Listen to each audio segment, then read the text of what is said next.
दिल्ली में यमुना का जलस्तर घटकर 206.02 मीटर तक पहुंचा, खतरे के निशान से अभी भी ऊपर। दिल्ली के लोगों की मुश्किलें फिलहाल बरकरार। शनिवार को दिल्ली में हुई 11 मिलीमीटर बारिश, कई इलाकों में भरा पानी। दिल्ली के आईटीओ, राजघाट, लाल किले, दरियागंज और आईएसबीटी में भरा बारिश का पानी। पहले से इन इलाकों में भरा था यमुना का जल। दिल्ली के आईटीओ पर जल भराव के बने हालात, बीती रात तक सड़कों पर भरा पानी। यमुना नदी का जलस्तर बढ़ने और बारिश के कारण जल जमाव, लोगों को परेशानी का करना पड़ा सामना। दिल्ली में राजघाट के आसपास के इलाकों में भी भरा पानी, लोगों को आने जाने में हो रही है काफी ज्यादा परेशानी। यमुना का जलस्तर बढ़ने की वजह से कई इलाकों में हालात खराब, सड़क यातायात बुरी तरह से प्रभावित। दिल्ली के आईएसबीटी में बस अड्डे पर भरा पानी। हरियाणा, पंजाब, जम्मू कश्मीर और हिमाचल से आने वाली बसों को सिंघू बॉर्डर पर रोका गया। उत्तराखंड और यूपी से आने वाली बसों को आनंद विहार डिपो में भेजा गया है। काम ठप होने से दुकानदार परेशान।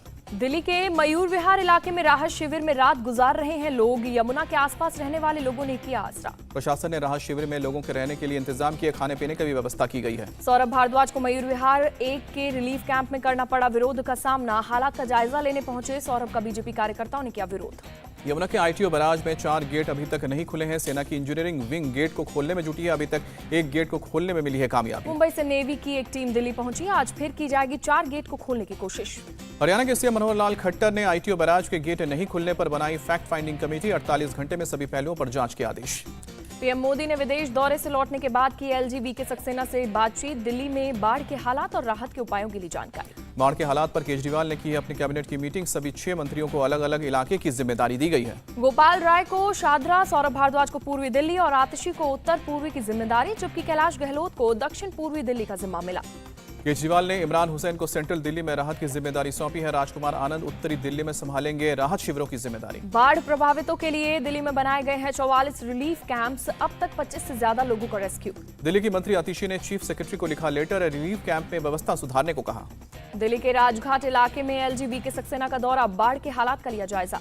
दिल्ली के मंत्री सौरभ भारद्वाज का केंद्र और हरियाणा सरकार पर बड़ा आरोप, दिल्ली में साजिश से आई है बाढ़, ये घटिया राजनीति। मंत्री सौरभ भारद्वाज का बयान, कहा मीडिया से बात उठाने पर ईस्टर्न कैनाल में छोड़ा गया पानी। हरियाणा के कृषि मंत्री जयप्रकाश दलाल का पलटवार, दिल्ली के डूबने का मुख्य कारण अवैध कब्जा। दिल्ली की मंत्री आतिशी ने कहा, हथनी कुंड बैराज से यूपी और हरियाणा में पानी क्यों नहीं छोड़ा गया। हरियाणा के मंत्री अनिल विज का बयान, हमारे यहाँ भी पंजाब हिमाचल से आता है पानी, हम किसी पर आरोप नहीं लगाते। बीजेपी का सीएम केजरीवाल से सवाल, 6,800 करोड़ खर्च करने के बाद भी 9 साल में यमुना साफ क्यों नहीं हुई। गौरव भाटिया का केजरीवाल पर आरोप, हर समस्या के लिए दूसरों को जिम्मेदार ठहराते हैं, खुद कुछ नहीं करते। बाढ़ प्रभावित राज्य दिल्ली, हरियाणा, पंजाब और हिमाचल में कांग्रेस का मौन सत्याग्रह रद्द। अब 23 जुलाई को होगा मौन सत्याग्रह।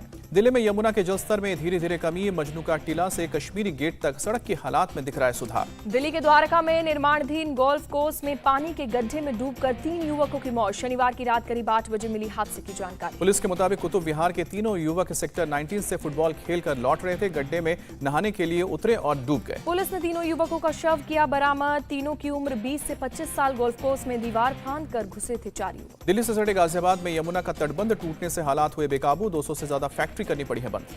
गाजियाबाद कॉलोनी में यमुना का पुश्ता टूटने से हालात बदतर, कई कॉलोनियों में भरा पानी। नोएडा के सेक्टर 135 में बाढ़ जैसे हालात, एनडीआरएफ का रेस्क्यू ऑपरेशन जारी। नोएडा की अलग अलग कॉलोनियों में भरा बाढ़ का पानी, अब तक करीब 3,500 लोगों को रेस्क्यू किया गया। नोएडा के ज्वाइंट सीपी ने बाढ़ प्रभावित इलाकों का दौरा किया, जानवरों का रेस्क्यू किया। मथुरा में यमुना नदी के जलस्तर ने प्रयाग घाट पर खतरे के निशान को किया पार, आसपास के इलाकों में दहशत। प्रशासन ने लोगों के लिए जारी की है चेतावनी, यमुना नदी के पास जाने से मना किया। गोंडा में बोले सीएम योगी आदित्यनाथ, कुदरती आपदा को लेकर पूरी तैयारी है, इससे निपटने लेंगे।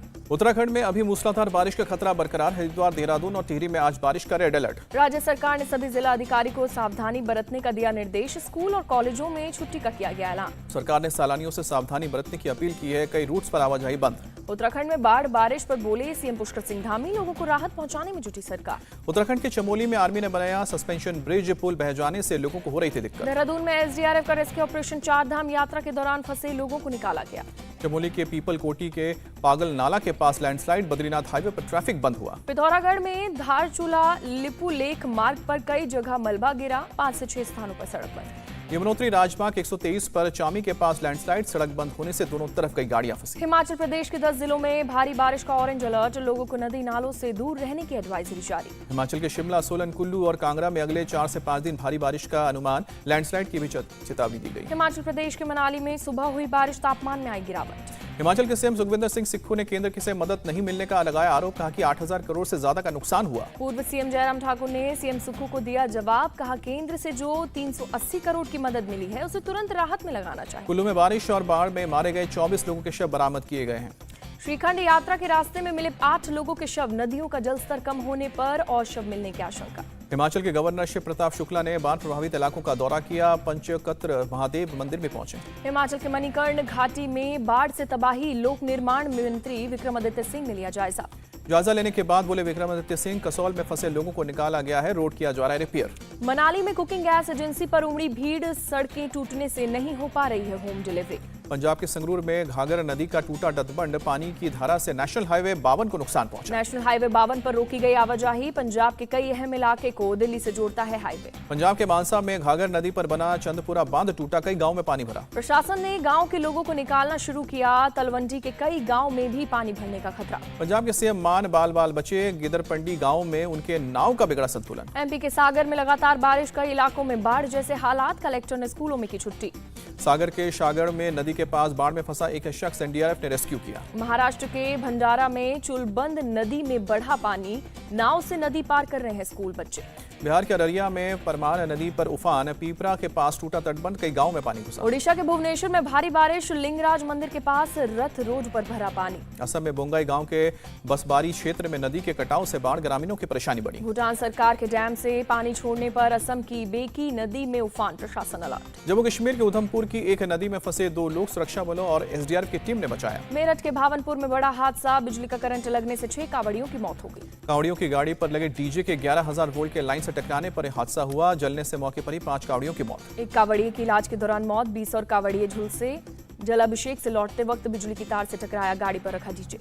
हादसे के बाद प्रशासन पर भड़का लोगों का गुस्सा, लोगों का आरोप, मौके पर देर से पहुंची एम्बुलेंस। भावनपुर में तनाव को देखते हुए भारी तादाद में पुलिस बल तैनात, पुलिस और प्रशासन के आला अफसर भी मौके पर मौजूद। भारतीय अमेरिकी समुदाय के लोग सैन फ्रांसिस्को में भारतीय वाणिज्य दूतावास के बाहर जमा हुए, भारत के प्रति अपना जताया समर्थन। लोगों ने तिरंगा लहरा कर दिया एकजुटता का संदेश। हाल के दिनों में खालिस्तान समर्थकों के भारतीय वाणिज्य दूतावास में आगजनी की कोशिश का विरोध। राजस्थान में आज से बीजेपी का नहीं सहेगा राजस्थान अभियान, पार्टी अध्यक्ष जेपी नड्डा जयपुर में करेंगे अभियान का आगाज। जेपी नड्डा जयपुर के चंदनवन में दोपहर 1 बजे करेंगे रैली को संबोधित। भ्रष्टाचार, कानून व्यवस्था और पेपर लीक जैसे मुद्दों को घर घर तक लेकर जाएंगे पार्टी कार्यकर्ता। मोदी सरनेम केस में राहुल गांधी सुप्रीम कोर्ट पहुंचे, गुजरात हाईकोर्ट के फैसले के खिलाफ याचिका दायर की। कांग्रेस सुप्रीमो सोनिया गांधी के घर पर संसदीय रणनीति समूह की बैठक, मानसून सत्र में मुद्दों को लेकर चर्चा। बैठक के बाद बोले जयराम रमेश, संसद में हम मणिपुर हिंसा, रेल सुरक्षा, जीएसटी, संघीय ढांचे समेत कई मुद्दों पर चर्चा चाहते हैं। एनसीपी नेता उमर अब्दुल्ला का सवाल, अगर जम्मू कश्मीर में हालात सामान्य हैं तो चुनाव क्यों नहीं कराए जा रहे। यूए दौरे से भारत लौटे प्रधानमंत्री मोदी, कहा कि भारत और यूए कई मुद्दों पर मिलकर कर रहे हैं काम।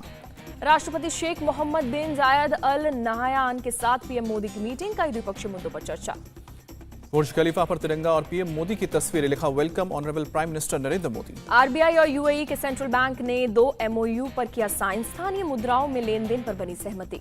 लोकल करेंसी में बिजनेस की सहमति पर बोले पीएम, ये हमारे मजबूत आर्थिक सहयोग और विश्वास को दर्शाता है। भारत और अबू धाबी के शिक्षा विभाग के बीच करार, अबू धाबी में खुलेगा आईआईटी दिल्ली का कैंपस। थाईलैंड में बोले विदेश मंत्री डॉक्टर जयशंकर, ये भारत का सौभाग्य है कि नरेंद्र मोदी पीएम है, इतना ईमानदार और विजनरी व्यक्ति जीवन में एक बार मिलता है। राहुल गांधी ने पीएम पर साधा निशाना, कहा मणिपुर हिंसा भारत का आंतरिक मामला, इस पर यूरोपीय संसद में हुई चर्चा, पीएम ने एक शब्द नहीं कहा। स्मृति ईरानी ने राहुल गांधी को राजवंश का शख्स बताया, कहा कि वो आंतरिक मामलों में अंतर्राष्ट्रीय हस्तक्षेप चाहते हैं। बीजेपी लीडर दुष्यंत गौतम का राहुल पर निशाना, कहा वो नहीं चाहते हैं कि देश मजबूत हो और आगे बढ़े। मणिपुर हिंसा पर पीएम मोदी और बीजेपी सरकार की चुप्पी अपराध है, कैसी वेणुगोपाल ने का बयान।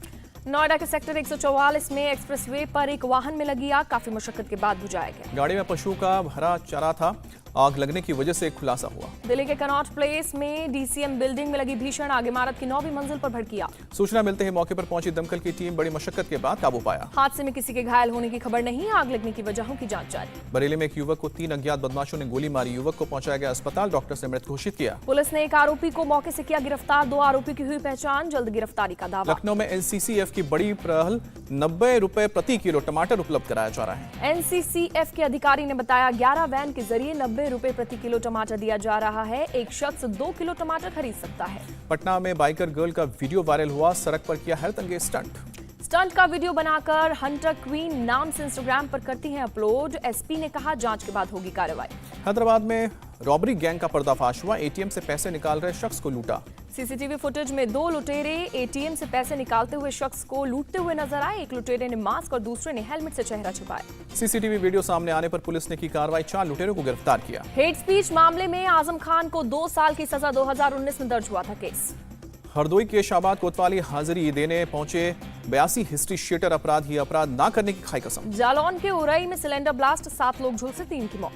गोरखपुर में मुख्यमंत्री योगी आदित्यनाथ ने महाराणा प्रताप की प्रतिमा का अनावरण किया। बोले, हमारा दायित्व है कि सामाजिक चेतना को जागरूक करें। मेरठ में कांवड़ियों पर पुष्प वर्षा, प्रशासन ने हेलीकॉप्टर से बरसाए फूल। सीएम गहलोत ने किया सड़कों के कामों का शिलान्यास। 1528 करोड़ रुपए की लागत से सड़कों का काम होगा। बारामूला में खुला multiplex cinema hall, Jammu Kashmir के एलजी मनोज सिन्हा ने किया उद्घाटन। बांग्लादेश के पीएम से मिले गौतम अडानी। गोड्डा प्लांट से बांग्लादेश में बिजली सप्लाई पर हुई है बात। आर्मी चीफ मनोज पांडे ने एलओसी का किया दौरा, सेना की तैयारियों का लिया जायजा।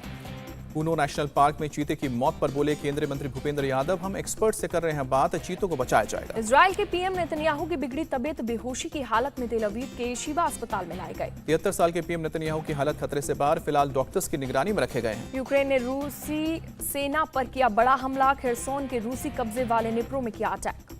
यूक्रेनी सेना ने शेयर किया हमले का वीडियो, निप्रो नदी में रूसी ठिकाने पर ड्रोन और बोट से अटैक किया गया। यूक्रेनी सेना का दावा, रूस के 5 सैनिक मारे गए, जबकि एक रूसी बोट तबाह हो गई और दूसरी बोट को नुकसान पहुंचाने में मिली सफलता। भारत के लॉन्ग जंपर खिलाड़ी मुरली श्रीशंकर ने एशियाई एथलेटिक्स चैंपियनशिप में रजत पदक जीता। मुरली श्रीशंकर ने 8.37 मीटर की छलांग लगाई। पेरिस ओलंपिक के लिए मुरली श्रीशंकर को ग्रीन सिग्नल, एशियन चैंपियनशिप में सिल्वर मेडल जीतकर स्थान किया पक्का। एशियन एथलेटिक्स चैंपियनशिप के ऊंची कूद में भी भारत को पदक मिला। सर्वेश अनिल कुशारे ने रजत पदक जीता। वेस्ट इंडीज पर जीत के साथ भारत ने की विश्व टेस्ट चैंपियनशिप की शुरुआत। 2023 से 2025 सीजन का जीता पहला मैच। विश्व टेस्ट चैंपियनशिप में नंबर 1 पर पहुंची टीम इंडिया 100% जीत प्रतिशत के साथ ऑस्ट्रेलिया को पछाड़ा। विश्व टेस्ट चैंपियनशिप में ऑस्ट्रेलिया की जीत का प्रतिशत 61.11%। ऑस्ट्रेलिया दूसरे नंबर पर और इंग्लैंड तीसरे नंबर पर पहुंचा।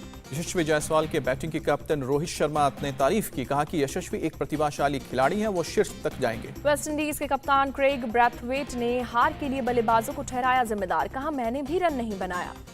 एशियन गेम्स में टीम इंडिया के नए कैप्टन ऋतुराज गायकवाड़ का बयान, कहा कि हमारा सपना देश के लिए गोल्ड जीतना। टीम इंडिया के गेंदबाजी कोच पारस महाम्बरे का बयान, टीम को 1.5 साल से खल रही है जसप्रीत बुमराह की कमी। टेस्ट क्रिकेट में अश्विन ने रचा इतिहास, 6 बार 12 विकेट लेने वाले दुनिया के पहले गेंदबाज बने। मुरलीधरन ने भी 6 बार किया है ये कारनामा। अश्विन ने मुरलीधरन से कम मैचों में हासिल की उपलब्धि। अपनी नई वेब सीरीज द ट्रायल के प्रचार में जुटी काजोल ने कहा कि मैंने कभी इस बात की चिंता नहीं की लोग क्या कहेंगे। पूर्व पीएम अटल बिहारी वाजपेयी पर बन रही फिल्म में मैं अटल हूं की शूटिंग पूरी हुई, पंकज त्रिपाठी ने शेयर किया वीडियो। पंकज त्रिपाठी ने आखिरी सीन की शूटिंग का वीडियो शेयर किया। 45 दिन में पूरी हुई है फिल्म की शूटिंग।